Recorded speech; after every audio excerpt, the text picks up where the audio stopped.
সুপ্রিয় শিক্ষার্থী, আজকের এই অনলাইন ক্লাসে তোমাদের স্বাগতম। Welcome to my class. আজকে এই অনলাইন ক্লাসে তোমাদের সাথে আছি আমি MD Masud Rana, lecturer in accounting, NS government college, Natore. তোমাদের আজকের ক্লাস প্রথম বর্ষের শিক্ষার্থীদের জন্য। প্রথম বর্ষের শিক্ষার্থীদের প্রথমেই অর্থাৎ প্রিন্সিপলস অফ অ্যাকাউন্টিং এর প্রথমেই যেই টপিকসটি নিয়ে শুরু হয় সেটি হচ্ছে লেনদেন এবং লেনদেনটি সমীকরণে এই লেনদেনগুলোর প্রভাব, অর্থাৎ impact of transaction on accounting equation. তো আজকে তোমাদের impact of transaction on accounting equation এটি পড়াবো। তো ইম্প্যাক্ট অফ ট্রানজ্যাকশন আসলে ইম্প্যাক্ট অফ ট্রানজ্যাকশন টেবুলার ফরম্যাটে করা যায়। তোমাদের অনার্সের ছেলে মেয়েদের জন্য বেসিক্যালি টেবুলার ফরম্যাটেই পরীক্ষাতে বিভিন্ন বছরের পরীক্ষাতে আসে। তো টেবুলার ফর্মেই impact of transaction on accounting ইকুয়েশনটা আমি পড়াবো। তো আজকে টেবুলার অ্যানালাইসিস এ যাওয়ার আগে অ্যাকাউন্টিং ইকুয়েশনটা একটু জেনে নেই যে হোয়াট ইজ অ্যাকাউন্টিং ইকুয়েশন। আসলে অ্যাকাউন্টিং ইকুয়েশন, যেটা আমরা বাংলাতে বলি হিসাব সমীকরণ। তো অ্যাকাউন্টিং ইকুয়েশন, এখানে দেখো একটি সংজ্ঞা দেওয়া আছে, definition. The accounting equation states, accounting equation বর্ণনা করে that a company's total assets are equal to the sum of its liabilities and its shareholders equity। অর্থাৎ একটি কোম্পানির মোট দায় এবং শেয়ার হোল্ডারদের স্বত্বাধিকার অর্থাৎ মালিকানা সত্ত্ব, এই দুটি মিলে যা হবে সেটি হচ্ছে টোটাল অ্যাসেটের সমান হবে। এটি হচ্ছে মূলত অ্যাকাউন্টিং ইকুয়েশন। তার মানে A is equal to L plus P, অর্থাৎ প্রতিষ্ঠানের যত সম্পদ থাকে সেই সম্পদের উপর অধিকার থাকে মালিকের, এবং মালিক যদি বাহির থেকে ধার করে ঋণ নিয়ে কিংবা অন্য কোনো উপায়ে ক্যাপিটাল কালেক্ট করে, সেক্ষেত্রে এই দায়টা মালিকেরও থাকে এবং বাহ্যিক প্রতিষ্ঠানেরও সেই দায় থাকে। মালিকের দায় এবং বাহ্যিক প্রতিষ্ঠানের দায়, মালিকের দায়টা হচ্ছে ওনার্স ইকুইটি আর বাহ্যিক প্রতিষ্ঠানের দায়টা হচ্ছে লায়াবিলিটিস। এই ওনার্স ইকুইটি এবং লায়াবিলিটিস মিলেই কিন্তু প্রতিষ্ঠানের মোট সম্পদ, সেটি বলা আছে A is equal to L plus P বা ওনার্স ইকুইটি OE। তো এখন দেখো A is equal to L plus OE তোমাদের সামনে আসতেছে। তো A is equal to L plus OE, A তে হচ্ছে অ্যাসেট অর্থাৎ সম্পদ, L তে হচ্ছে লায়াবিলিটিস তার মানে হচ্ছে দায়, আর ওনার্স ইকুইটি OE তে ওনার্স ইকুইটি অর্থাৎ মালিকানা সত্ত্ব। তো এখন OE, এই যে ওনার্স ইকুইটি, ওনার্স ইকুইটির মধ্যে চারটি উপাদান মূলত থাকে। প্রথমটি হচ্ছে সি হচ্ছে ক্যাপিটাল, তারপর হচ্ছে আই হচ্ছে ইনকাম, তারপর হচ্ছে ই হচ্ছে এক্সপেন্স, এবং এরপর হচ্ছে ড্রয়িংস তার মানে হচ্ছে উত্তোলন। তো এখন দেখো যে owners equity is C plus I minus E minus D.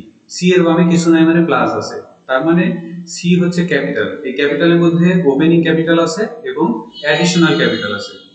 তো একটি প্রতিষ্ঠানের ওপেনিং ক্যাপিটাল এবং অ্যাডিশনাল ক্যাপিটাল যদি আসে তাহলে অবশ্যই ওনার্স ইকুইটিটা বৃদ্ধি পাবে। কেন? কারণ সি এর বামে দেখো প্লাস আছে এবং আই এর বামে প্লাস, মানে সরি সি এর বামে প্লাস আছে। সি মানে হচ্ছে ওপেনিং ক্যাপিটাল এবং অ্যাডিশনাল ক্যাপিটাল, এই দুটিকে আমরা সি বলবো। এরপর হচ্ছে আই মানে হচ্ছে ইনকাম যতই বাড়বে প্রতিষ্ঠানের ওনার্স ইকুইটি ততই বাড়বে। আবার এক্সপেন্স যত বাড়বে, ই এর বামে দেখো মাইনাস, এক্সপেন্স যত বাড়বে তার মানে হচ্ছে ওনার্স ইকুইটিটা কমবে। এরপর আছে ড্রয়িংস মানে উত্তোলন যখনই হবে তখনই ওনার্স ইকুইটির পরিমাণটা কম হবে।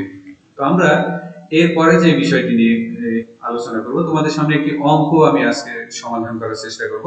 এই অঙ্কটি আমি নিয়েছি সারা বিশ্বে অত্যন্ত বিখ্যাত একটি বই, সেটি হচ্ছে principles of accounting, written by Weygandt, Kieso and Kimmel. এই বইটা অত্যন্ত পপুলার একটি বই সারা ওয়ার্ল্ডে। তো এই বইয়ের যে অঙ্কটি আজকে তোমাদের সমাধান করার চেষ্টা করব সেটি একটু পড়ি আমি। জন Robinson opens her own law office on 1st July 2012. During the first month of operations, the following transaction occurred. অর্থাৎ জন রবিনসন তার ল অফিস চালু করে জুলাইয়ের 1 তারিখে 2012 সালে। তো সেই মাসে অর্থাৎ জুলাই মাসে তার অন্যান্য ট্রানজাকশন যেগুলো হয়েছিল সেগুলো দেখো। 1 নম্বরে যেটি বলা আছে, জন সংক্ষেপে বলা আছে, জন রবিনসন না, জন invested taka 11,000 in cash in the law office, law practice.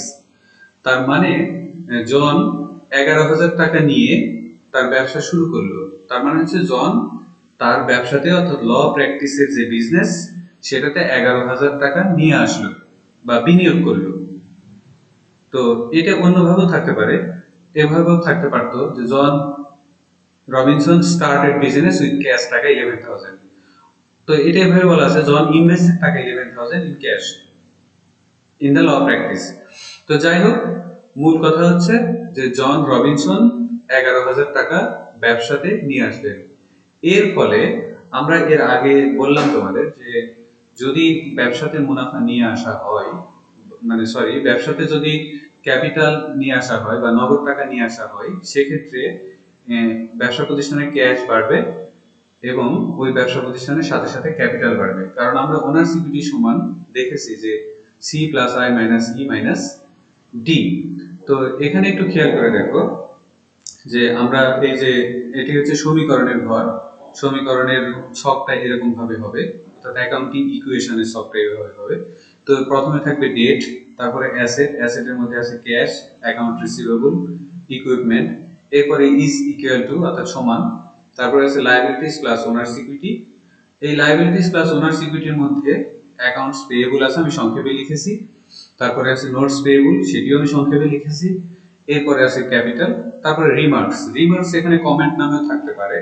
তো এই রিমার্কস এর ঘর কি? এই ঘরটা হচ্ছে ক্যাপিটালের ঘরে যা যা আসবে সেটি সংক্ষিপ্ত আকারে তোমাকে ওখানে লিখতে হবে যে ক্যাপিটাল কি কারণে বাড়লো বা কি কারণে ক্যাপিটালটা কমলো। তো যাক, আমি কথা না বাড়িয়ে অঙ্কে চলে যাই। প্রথমে বলা হয়েছে জন ইনভেস্টেড টাকা 11,000 ইন ক্যাশ, তার মানে জন 11,000 টাকা ব্যবসাতে নিয়ে আসলেন। তাহলে এখানে খেয়াল করো যে আমরা তারিখ দিলাম 2012 জুলাই 1 ডেটের ঘরে। এরপরে দেখো ক্যাশ, ক্যাশ আমাদের বাড়লো কত? 11,000 টাকা। তারপরে দেখো ক্যাপিটাল বাড়লো 11,000 টাকা। তাহলে যেহেতু ক্যাপিটাল চেঞ্জ হলো, তাহলে রিমার্কস এর ঘরে আমরা কি লিখলাম? ইনভেস্টমেন্ট, অর্থাৎ জন রবিনসন ব্যবসাতে এই টাকাটা ইনভেস্ট করেছে। ঠিক আছে, নিশ্চয়ই বুঝতে পেরেছো।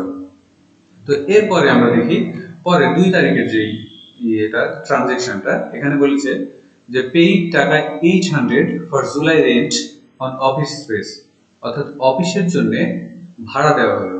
কত টাকা দেওয়া হলো? 800 টাকা দেওয়া হলো। তাহলে এটি এক ধরনের expense, it is an one kind of expense. For expense owners equity will decrease and also for cash expense cash will also decrease। তার মানে ক্যাশও কমে যাবে এবং ওই দিক দিয়ে ক্যাপিটালও বা ওনার সিকিউরিটিটাও কমে যাবে। তো এখানে দেখো আমরা কিভাবে দেখাবো, এই যে 2012 জুলাই 2, তারপর দেখো ক্যাশ মাইনাস, অর্থাৎ ক্যাশটাকে কমিয়ে দেওয়া হয়েছে, আর এখানে দেখো ক্যাপিটালটাকে মাইনাস করা হয়েছে। যেহেতু ক্যাপিটালটা পরিবর্তন হলো, তাহলে ক্যাপিটাল পরিবর্তন হলে ওখানে আমরা লিখবো কি? Rent expense. কেন? রেন্ট এক্সপেন্সের জন্য কিন্তু ক্যাপিটালটা কমে যাচ্ছে। এরপরে আমরা দেখো 3 তারিখ, উপরে স্ক্রিনে একটু খেয়াল করবে, স্ক্রিনটা চেঞ্জ হচ্ছে। 3 তারিখে বলছে purchased office equipment on account টাকা 3,000। এখানে বলা আছে পারচেজড মানে ক্রয় করা হয়েছে। Office equipment, office equipment is one kind of asset, এটি হচ্ছে এক ধরনের সম্পদ। অফিস সরঞ্জাম বলা হয় বাংলাতে।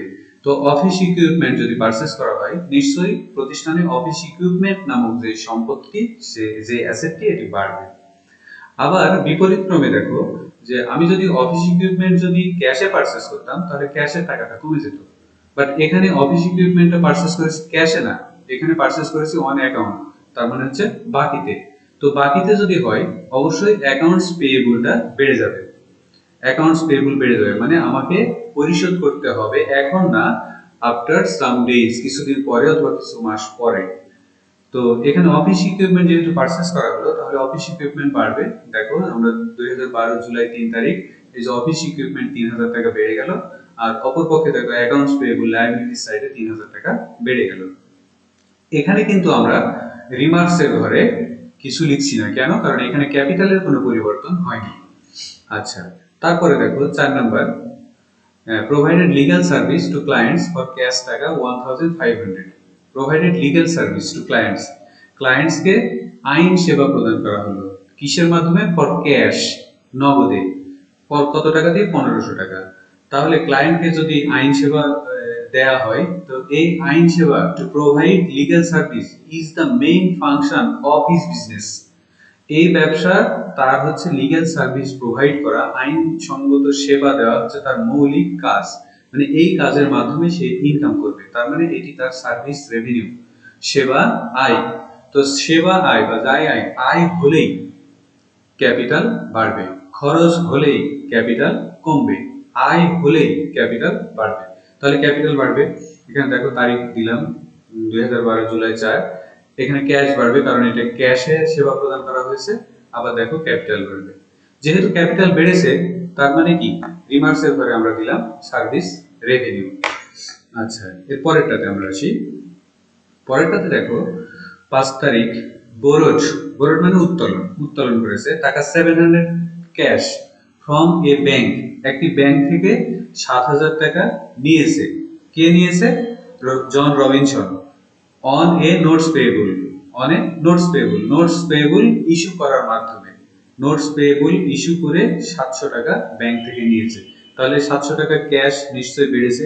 তাহলে দেখো এই যে 2012 সালের জুলাই 5, এই 700 টাকা ক্যাশ বাড়লো, আর অপর পক্ষে দেখো নোটস পেয়েবলের এগেইনস্টে কিন্তু টাকাটা নিয়েছে, সুতরাং 700 টাকা নোটস পেয়েবলটা বেড়ে গেল। এখানে রিমার্কসের ঘরে আমরা কিছু লিখবো না, কেন লিখবো না?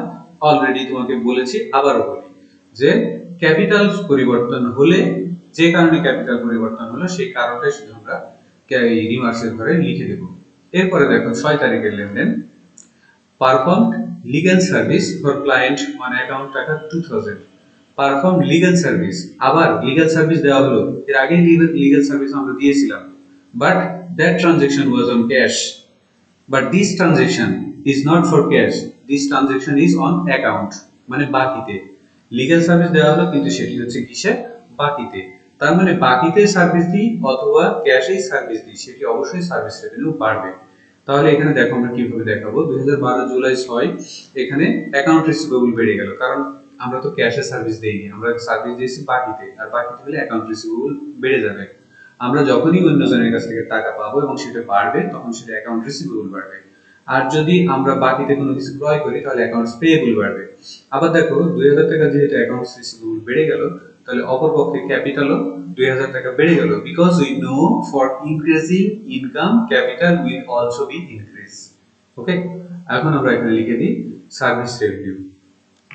এরপরে আমরা দেখি, দেখো 7 নম্বর, অর্থাৎ ট্রানজাকশন নাম্বার 7। এখানে বলেছে paid monthly expense, monthly expense মানে প্রতি মাসে যে খরচটা, সেই খরচটা প্রদান করা হলো। একটা কি? স্যালারিজ এন্ড ওয়েজেস টাকা 500, ইউটিলিটিস টাকা 300 এন্ড গ্যাস টাকা 100। We know for all expense capital will decrease. Again I am saying we know for all expense capital will decrease. If the transaction is for cash, then cash will decrease. এখানে transaction গুলো হয়েছে সেটি অবশ্যই নগদে, কারণ বলেছে paid monthly expense, paid প্রদান করা হয়েছে। তাহলে খরচগুলোর জন্য কি হবে? ক্যাশ কমে যাবে, এবং এই খরচগুলি আলাদা আলাদা ভাবে প্রত্যেকটা ক্যাপিটালটাকে ডিক্রিজ করে দেবে, কমিয়ে দেবে। তো এখন তুমি ক্যাশটাকে একসাথেও কমিয়ে দিতে পারো অথবা আলাদা করেও দিতে পারো। আমি একসাথে কমিয়ে দিয়েছি। দেখো 2012 সালের জুলাই 900 টাকা, অর্থাৎ 500, 300, 800 আর 100, 900 টাকা ক্যাশ কমে গেল। আবার এই 900 টাকা দেখো আলাদা করে আমি দিয়েছি, ক্যাপিটালটা কমে গেল। কারণ আলাদা করেছি এই জন্য রিমার্কসের ঘরে আমি তিনটে খরচ আলাদা আলাদা করে লিখবো। তো 500, 300, 100, এই যে দেখো রিমার্কসের ঘরে salaries and wages, utilities and gas, এই তিনটে এক্সপেন্স আমি আলাদা করে দেখালাম, কারণ এগুলো ক্যাপিটালটাকে হ্রাস করে দিয়েছে। এরপরে লাস্ট ট্রানজাকশন, লোন জন উইথড্র টাকা 1000 ক্যাশ ফর পার্সোনাল ইউজ। জন ব্যবসা থেকে 1000 টাকা ক্যাশ নিয়ে গেছে, সেটি ব্যক্তিগত কারণে। যদি মালিক তার ব্যবসা থেকে ক্যাশ নিয়ে যায় ব্যক্তিগত কারণে, তাহলে অবশ্যই ক্যাপিটালটা কি হয়ে যাবে, কমে যাবে। Because we know owners equity is equal to C plus I minus E minus D. তার মানে drawings, this is one kind of drawings, এটি হচ্ছে ড্রয়িংস, উত্তোলন। আর উত্তোলনের ফলে অবশ্যই ক্যাপিটালটা কমে যাবে। তাহলে ক্যাপিটাল মাইনাস হবে, এখানে দেখো যে 2012 জুলাই এই ক্যাপিটাল ক্যাশ হচ্ছে মাইনাস কত, 1000, আর এখানে ক্যাপিটাল মাইনাস হচ্ছে কত, 1000। তো এখানে ক্যাপিটাল যেহেতু কমে গেল, কেন কমে গেল, এই ড্রয়িংস এর কারণে। তো শিক্ষার্থীরা, আজকের যেই আলোচনাটা হলো সেটি হচ্ছে impact of transaction on accounting equation. তো এখানে যেহেতু এই অঙ্কে শুধু অ্যাকাউন্টিং ইকুয়েশন এ ট্রানজাকশন গুলোর ইমপ্যাক্টই বলা ছিল, সেহেতু আমরা এই পর্যন্ত আলোচনা করলাম। ভিডিওটি আর দীর্ঘায়িত করব না। এরপরে আমি রেগুলার তোমাদের সামনে এই ক্লাস নিয়ে হাজির হব। তো এরপরে আমরা প্রুফ অ্যাকাউন্টিং ইকুয়েশন, অর্থাৎ এই ইকুয়েশনটা আমরা প্রুফ দেখব পরবর্তী ক্লাসে। এবং সর্বোপরি আমি চেষ্টা করব তোমাদের সামনে সব বিষয়ই, অর্থাৎ আমি যে বিষয়গুলো পড়াবো সেই বিষয়গুলো অনলাইন ক্লাস নিয়ে হাজির হতে, যেন তোমাদের সময়গুলো নষ্ট না হয়। তোমরা চেষ্টা করবে ভিডিওগুলো একটু দেখার। এই যে দেখো, মূল অঙ্কটা ছিল এটি, আমরা ভাগ ভাগ করে যেটা আলোচনা করলাম। যে এক্সাম্পল 1 আমি আবারও একটু তোমাদের বলে দিই, যে John Robinson opens a law office on July 1, 2012. During the first month of operations, the following transaction occurred. এক নম্বর ছিল জন invested taka 11,000 in cash in the law practice, অর্থাৎ ব্যবসায় বিনিয়োগ করেছে 11,000 টাকা, 11,000 টাকার জন্য ক্যাশ বেড়ে গেছে, আর এদিকে কি বেড়ে গেছে, ক্যাপিটাল বেড়ে গেছে। এবার পেইড টাকা 800 ফর জুলাই নেট, এটি ছিল এই খরচ, খরচের জন্য আমাদের কি হয়েছে, ক্যাশ কমে গেছে, আবার ওই পক্ষে ক্যাপিটাল কমে গেছে। Purchase office equipment, office equipment বেড়ে গেছে, যেহেতু অন অ্যাকাউন্টে বলেছিল purchase office equipment on account টাকা 3000, তাহলে অ্যাকাউন্টস পেয়েবল বেড়ে গেছে আর অফিস ইকুইপমেন্টও বেড়ে গেছে। Provided legal service to clients for cash, service provide করা হলো, তাহলে সার্ভিস রেভিনিউ, এটার জন্য আমাদের ক্যাপিটাল বেড়ে গেছে, আবার ক্যাশ বেড়ে গেছে। Borrowed 700 cash from bank, bank থেকে নোটস পেয়েবল এর এগেইনস্টে যে টাকাটা নিয়েছিল, 700 টাকা ক্যাশ বেড়ে গেল, আবার নোটস পেয়েবল বেড়ে গেল।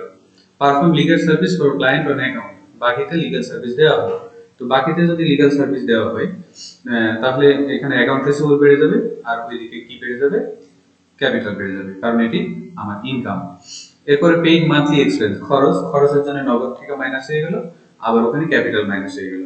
জন উইথড্র টাকা 1000 ক্যাশ ফর পার্সোনাল ইউজ, তাহলে 1000 টাকা নগদ টাকা কমে গেল, আর ওখানে ক্যাপিটাল থেকে 1000 টাকা কমে গেল।